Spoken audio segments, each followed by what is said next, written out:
자, 이번에 65.4K 돌파하면서 67K까지 올라갈 겁니다. 자, 일단 여러분들, 제가 지난 영상에서 말씀을 드렸듯이 제가 말씀드린 그 시나리오대로 흘러가고 있죠. 제가 지난 영상에서 분명히 말씀을 드렸습니다. 4시간봉 기준으로 63.2K만 계속해서 버텨준다면, 안착해준다면 기존에 보던 이런 밑쪽에 있는 유동성을 흡수하지 않고 올라가는 관점으로 보겠다. 결과는 어떻게 됐나요? 자, 어제 지표 발표가 있고부터 해당 구간에 잡혀있던 이 FBG를 흡수한 다음에 계속해서 버텨주면서 올라타기 시작했고 고점 라인대를 높였습니다. 결국 유동성을 흡수했죠. 그런데 여기서 대부분의 사람들이 생각합니다. 65K 넘어섰고 지금 내려오고 있으니까 끝난 거 아니냐 이렇게 생각할 수도 있습니다.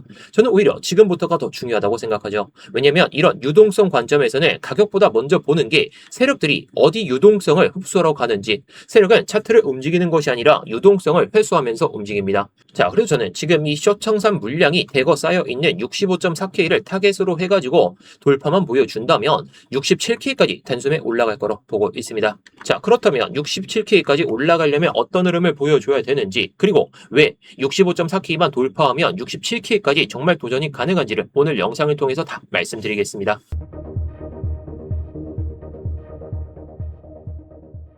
네, 안녕하세요. 10년차 코인 트레이더 임혁입니다. 일단 본격적으로 시작하기 전에 좋아요 한 번씩만 눌러주시면서 시작해보도록 하겠고요. 이따가 다 보시고 나서 도움이 안 되셨다면 그때 취소해도 좋으니까 한 번씩 눌러주시면서 시작해보도록 하겠습니다. 자, 먼저 일봉부터 보도록 하시죠. 일단 오늘은 차트를 조금 다르게 보겠습니다. 많은 분들이 차트를 볼 때 이런 매물대들 또는 캔들의 모습, 거래량, 이런 패턴 정도, 이런 정도만 딱 보시게 되는데 사실 세력이 움직이는 원리는 훨씬 더 단순합니다. 유동성이 있는 곳으로 가격을 이동시킨다는 거. 이걸 ICT 이론에서는 내부 유동성과 외부 유동성이라는 이 개념으로 보게 됩니다. 이 내부 유동성은 IRM, 그리고 외부 유동성은 ERM 이렇게 부르게 되는데요. 제가 이걸 쉽게 내부 유동성과 외부 유동성으로 말씀을 드리겠습니다.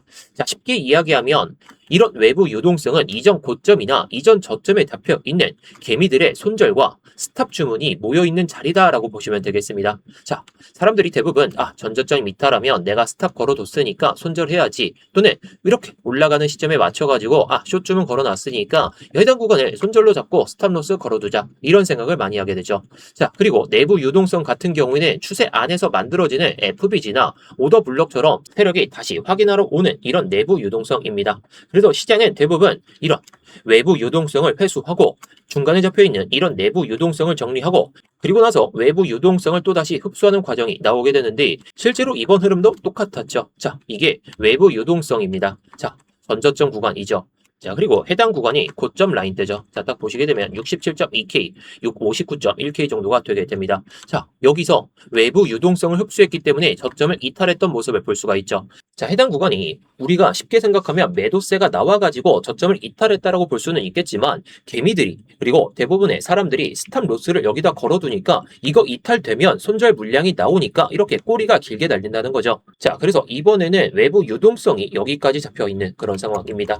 자, 물론 65.4K는 청산 히트맵 상으로 제가 보는 건데 일단 외부 유동성은 위로 올라갔을 때는 67.2K 이 수준에 남아있는 상황이죠. 자, 그리고 나서 해당 구간에서 외부 유동성을 흡수한 다음에 그 다음에 이렇게 올라타기 시작했습니다. 그리고 반등하는 과정에서는 4시간 봉상의 FBG들을 하나하나씩 회수를 해 나가더니 이번에도 마찬가지였습니다. 자, 이번에 마찬가지였다는 건 해당 구간에서 이렇게 내부 유동성을 이렇게 보여줬었는데 그냥 4시간봉 단봉으로 해서 그냥 흡수를 해버렸죠.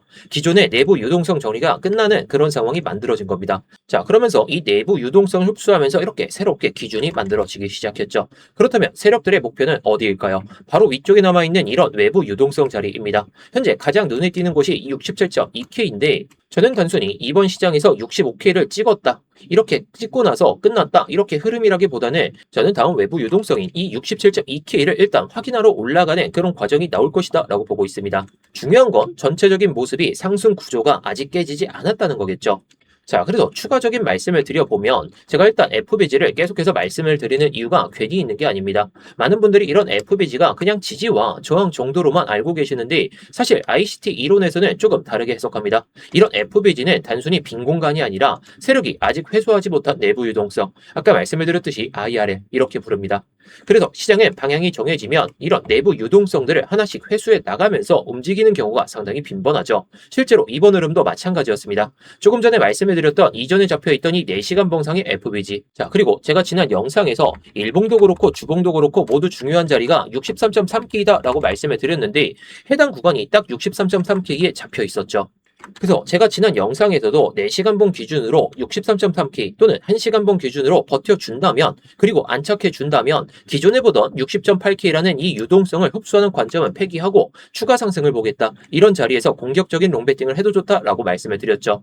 자, 결과는 그대로 나왔습니다. 가격은 FBG 이 상단 라인까지 돌파를 보여줬고 중단 라인까지 내려오는 척하다가 다시 눌리면서 이렇게 올라가기 시작했죠. 그리고 강한 매수세가 들어오면서 결국 위쪽으로 움직였다라는 것인데, 이게 바로 이 내부 유동성을 회수하는 과정입니다. 자, 그리고 이번 움직임에서 가장 중요한 건 이 내부 유동성을 흡수하는 과정에서 이렇게 새롭게 만들어진 우리의 기준이 생겼다는 거죠. 이 말은 무엇일까요? 이게 새로운 역할을 하게 되는 겁니다. 그래서 저는 지금 이 구간을 계속해서 지켜보고 있다는 거죠. 만약 가격이 다시 내려와도 이 FBG를 지지로 바꾸는 모습이 나온다면 세력 입장에서는 내부 유동성을 다시 확보한 뒤에 위쪽 외부 유동성을 움직일 명분이 생긴다는 거죠. 여기에 하나 더 있습니다. 자, 여기서 하나 더 확인해야 될 건, 제가 지난 영상을 해당 구간에서 딱 말씀을 드렸었는데 이 저점 추세를 딱 올리는 추세 안에서 상승 채널을 이탈하긴 했지만 결국에 올라타기 시작하면 사람들의 심리가 바뀔 거다라고 말씀을 드렸죠.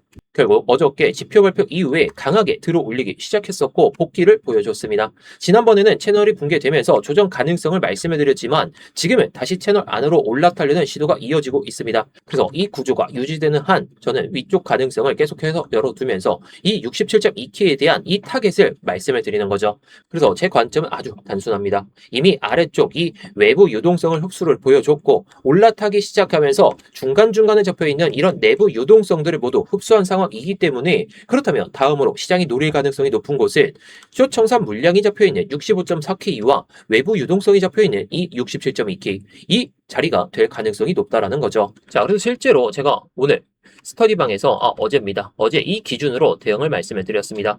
어제 저녁 5분봉을 딱 보시게 되면 상단 추세선을 돌파한 다음에 이 63.3K 이 이상에서 돌파를 강하게 보여주고 나서 그 다음에 눌림을 주게 됐죠. 제가 이 흐름을 딱 보게 되면서 여러분들께 말씀을 드렸던 게 뭐냐, 해당 구간에서 롱을 들어가 보자, 제가 괜히 말씀을 드렸던 게 절대 아니죠. 자, 가격이 이 구간을 돌파한 다음에 새롭게 형성된 이런 FBG들을 딱 보게 되면서 여러분들께 말씀을 드렸고, 저는 이 구간을 기준으로 해가지고 롱 포지션을 한번 들어가 보자 라고 말씀을 드렸습니다. 자, 딱 1차 익절가까지 딱 오게 되는 모습을 우리가 확인할 수 있었죠. 2차 익절가는 아직 말씀을 안 드렸습니다. 일단 위에 있는 외부 유동성을 확인하러 가는 그런 길이 아직 남아 있기 때문에 2차 목표가는 일단은 조금 더 높게 설정하고 보려고 하고 있습니다. 실시간으로 좀 알려드릴 필요가 있겠죠. 자, 결국 이런 유동성 과정들, 이 ICT 이론에서는 추격 매수를 하지 않습니다. 강하게 올라가는 양봉을 따라가는 것이 아니라 세력들이 다시 FBG를 확인하러 내려왔을 때 또는 내부 유동성들을 완전히 확인하고 나서 올라올 때 그때 진입하는 것이 원칙이기 때문에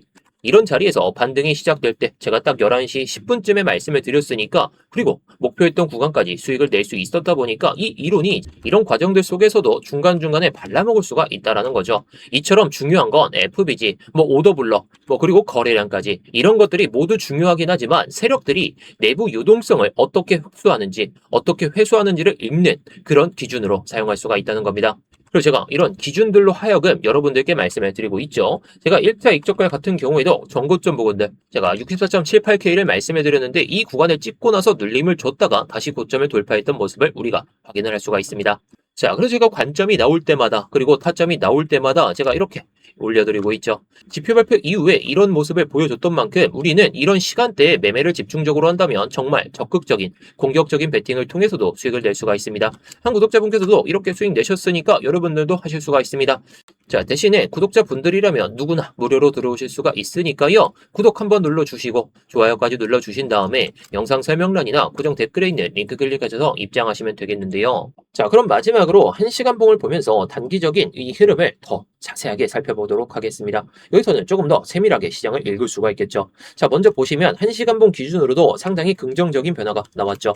자, 아까 말씀해드렸던 이 4시간 봉상의 FBG, 이 최상단 라인을 한번 강하게 돌파를 보여주기 시작하더니 다시 안착하면서 이렇게 올라타기 시작했습니다. 그러면서 말씀해드렸듯이 해당 구간에서 새로운 FBG가 이렇게 내부 유동성이 자리 잡힌 상황. 이 말은 무엇이냐면 지금은 추경 매수를 해서 이런 외부 유동성을 흡수하는 과정에서 수익을 내는 자리가 아니라 새롭게 만들어진 이 내부 유동성을 세력들이 어떻게 활용하는지 이걸 봐야 된다는 거죠. 그래서 저는 63.5K 부근을 가장 중요하게 보고 있습니다. 만약 캔들이 이렇게 내려오더라도 해당 구간에 터치하지 않은 채로 이렇게 다시 반전되는 모습이 이어진다면 이거는 세력들이 밑에 있는 유동성을 흡수하지 않고 위로 끌어올리겠다는 그런 의도로 우리가 해석할 수 있다는 겁니다. 그렇게 되면 중간에 잡혀 있는 이런 숏청산 물량이 자리 잡혀 있는 자리 이런 가능성을 보고 있다는 거죠. 이 가능성이 이걸 돌파한다는 그런 가능성입니다. 자, 그럼 여기서 청산 히트맵도 같이 보도록 하시죠. 현재 가장 크게 쌓여있는 유동성이 어디인가요? 바로 65.45K. 제가 아까 말씀드렸죠. 이 자리가 숏 청산 물량이 가득히 자리 잡혀 있는 상황입니다. 저는 항상 말씀드립니다. 세력은 가격을 움직이는 것이 아니라 유동성을 위아래로 먹어가면서 움직인다. 그렇다면 아래쪽에서 유동성을 먹었고 이렇게 내부 유동성까지 모두 흡수를 하면서 정리한 상황에서 다음 목표는 자연스럽게 밑이 아니라 위로 향할 가능성이 높다는 그런 의미겠죠. 그래서 저는 이번 상승의 목표를 단순히 65K, 이 재돌파가 아니라 65.4K를 돌파하면서 67K 그 이상까지 열어두는 그런 시나리오를 그리고 있습니다. 자, 그래서 결국에 우리는 지금 추격 매수를 하는 게 아니라 이 쇼청산 물량을 회수하러 가긴 할 텐데 해당 구간에서 정말 버텨주는지 이걸 확인해야 된다는 거죠. 저는 항상 여러분들께 말씀을 드릴 때 공격적인 매매를 할 때는 공격적으로 해보자 라고 말씀을 드리지만 지금은 안전한 자리, 그 자리를 기다리자는 거죠. 만약 63.5K를 다시 한번 이탈되는 그런 상황이 발생된다면 이거는 흐름이 조금 깨질 수가 있다는 겁니다. 그리고 단기적인 이런 상승 채널까지 모두 붕괴되는 상황이기 때문에 해당 구간에서는 정말 조심할 필요가 있다는 거죠. 물론 위쪽에 있는 이런 숏 유동성들을 모두 흡수하면서 올라타기 시작한다면 67K가 타겟이기 때문에 65.4K를 먹고 나서 정고점 구간이었던 65.6K를 이런 구간을 버텨주면서 올라타는지 이럴 때는 정말 공격적인 배팅도 가능합니다. 자, 그래서 결국에 이런 아래쪽에 있는 이런 유동성들을 모두 흡수하면서 위로 올라타는 이런 시점에서는 일단 위로 향할 가능성은 높긴 하지만 아래쪽에서 해야 할 일은 일단 대부분 끝난 게 팩트입니다. 그렇다면 세력이 가장 관심을 가질 수 있는 위쪽 유동성을 확인하러 가는 이런 시나리오를 그리는 게 가장 현명하다는 거죠. 물론 시장은 제가 예상한 대로 흘러가지 않습니다. 그래서 저는 기준을 명확하게 말씀을 드리는 거죠. 아까 말씀을 드렸듯이 해당 구간에서 버텨주는 모습이 나와준다면 위로 올라가면서 67K까지 타겟을 잡아도 좋습니다. 근데 만약에 제가 예상하는 것과 다르게 다시 한번 63.5K를 강하게 이탈시키는 이런 음봉이 발생되면서 63.3K라는 이런 가격까지 훼손시키는 음봉이 나온다면 그리고 나서 회복세가 약하다면 추가적인 조정 가능성도 열어두긴 해야 되겠지만 이게 무조건 폭락이다 그런 게 아니라 이 내부 유동성을 먼저 흡수한 다음에 올리겠다라는 그런 의미로 우리가 받아들일 수가 있겠죠. 자, 그래서 관점은 간단합니다. 63.5K를 강하게 이탈하는 이런 음봉이 발생된다면 단기적인 이런 눌롱 자리가 아니라 지켜보다가 롱 관점으로 보자. 일단 여기서는 눌림 롱 관점보다는 일단 지켜보면서 롱 관점을 잡아보자. 이렇게 생각하시면 좋겠습니다. 그래서 제가 항상 여러분들께 말씀을 드리죠. 지금 관점보다 중요한 건 기준이다. 기준이 살아 있으면 관점을 유지하고 기준이 깨지면 미련 없이 관점을 바꿔서 시장에 몸을 맡기자. 자, 그게 오랫동안 살아남을 수 있는 매매 방식입니다. 자, 그래서 이런 기준으로 해가지고 제가 이렇게 어저께 딱 타점을 말씀을 드렸던 것처럼 타점이 나올 때마다 공유를 좀 드리고 있으니까요. 관심 있으신 분들은 아까 말씀을 드렸듯이 영상 설명란이나 고정 댓글에 있는 링크 클릭해서 입장하시면 되겠고요. 자, 오늘 영상도 도움이 되셨다면 구독, 좋아요 마지막으로 한 번씩 부탁드리겠고요. 여러분들이 생각하시기에도 위쪽 유동성을 먼저 흡수하러 갈 것이다. 이렇게 생각하신다면 상승. 이렇게 댓글 한 번씩 남겨주시면 감사하겠고 아니다. 좀 많이 오른 것 같다. 이번에 조정이 좀 나올 것 같다 하시면 조정이라고 댓글 한 번씩 남겨주시면 감사하겠습니다.